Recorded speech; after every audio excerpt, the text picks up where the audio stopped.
I was privileged to grow up in a Christian home with 2 loving parents and 4 younger brothers. I was the oldest of 5 boys, and our lives were busy growing up. We were involved in our school, in our church. We had farm work that we had to do. We grew up on a farm, and that was always busy.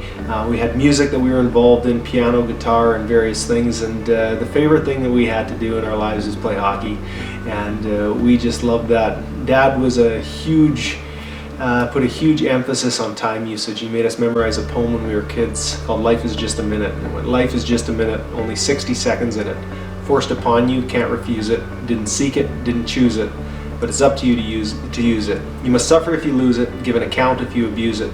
Just a tiny little minute, but eternity is in it. And that poem worked on so many different levels, but on top of the time usage, I think the emphasis that our parents always want us to have was that life is about more than just your accomplishments or what you're striving to do, and although it's great to have goals and to work hard and use your time wisely, there's a bigger purpose, and I think our Christian faith played into that in a big way. But as we grew up, hockey was something that I loved doing probably more than anything else, and I played my minor hockey in our small little town of about 2,000 people, and I ended up going to a Christian high school for grade 11 and 12, and then my junior career started, and I was privileged to play in the Western Hockey League for 2 years with the Kelowna Rockets, and my 3rd year I played with the Prince Albert Raiders. And at the end of that year, I had the chance to go down and start my pro career. I played in Toledo, Ohio, and from there I was privileged to go to the Edmonton Oilers training camp and attend 6 consecutive NHL training camps with the Oilers. I had attended a camp with the Detroit Red Wings earlier, and that was kind of where I first thought that I may be able to play this game and actually make a living at it. And so from there I played 6 years of pro hockey.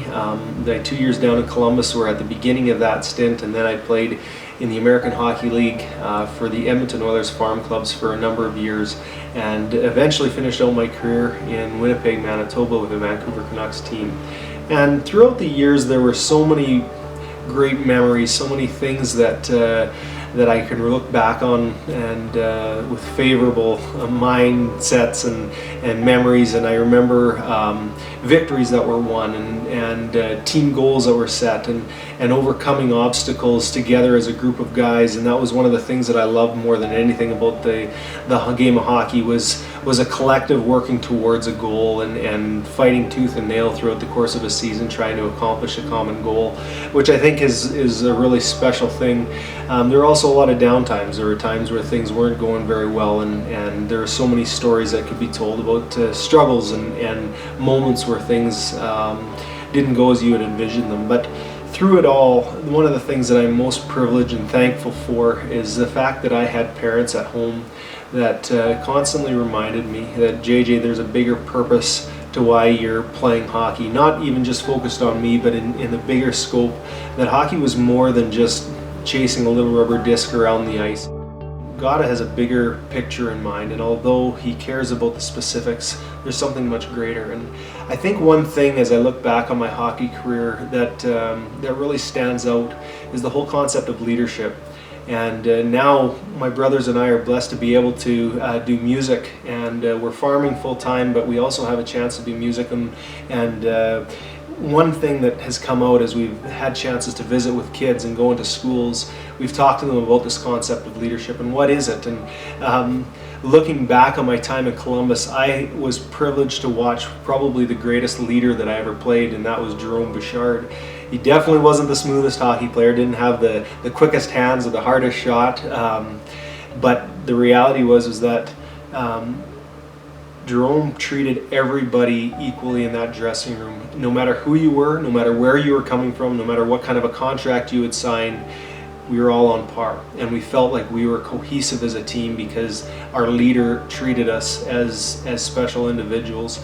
And on top of that, I think even a greater thing was that we saw in that leadership that Boom Boom provided was somebody that never asked us to do anything that he wasn't willing to do himself. I saw him lay down in front of slap shots and take on tough guys if one of our teammates had been hit hard from behind or something, and I saw a leader that treated everybody equally, but then also put his heart and his life in essence as a hockey player on the line for the betterment of the team. And leadership for me with it being Faith and Family Night and focusing on the faith aspect. For me, when I think of my faith, we have the greatest example of leadership and love that you could have in anything, in any walk of life that Jesus showed to us. Because I think sometimes we have this idea that Jesus was this meek, mild mannered guy that was passive, and I think the perception is a little bit wrong. He stood in the face of things that were wrong with the day and age and stood up for what was right. But more than that, what we see as Jesus walked this earth is he came and didn't ask of anybody anything that he wasn't willing to do. And that was seen in the fact that he came and did what we couldn't do. Our Christian walk is not about trying to be better or do more or strive to work to be the best. Because at some point, when is good enough? If it's merely about being a good person and trying to be better, then are we on this type of scale where our good works outweigh our bad works? And who's determining this? Whereas Jesus said, every man has fallen short and nobody is perfect, and so we're all in the same boat, which is an encouraging thought that we all stand unified as a human race. But he came and walked a perfect life, a life that we couldn't live, and then he died on a cross for our sin, a payment that we couldn't pay, and then he rose again on the third day. And he made the ultimate sacrifice. He laid down his life, which is the greatest gift and showing of love that could ever be shown. And he didn't do it for just his best friends. He did it for those that were spitting in his face.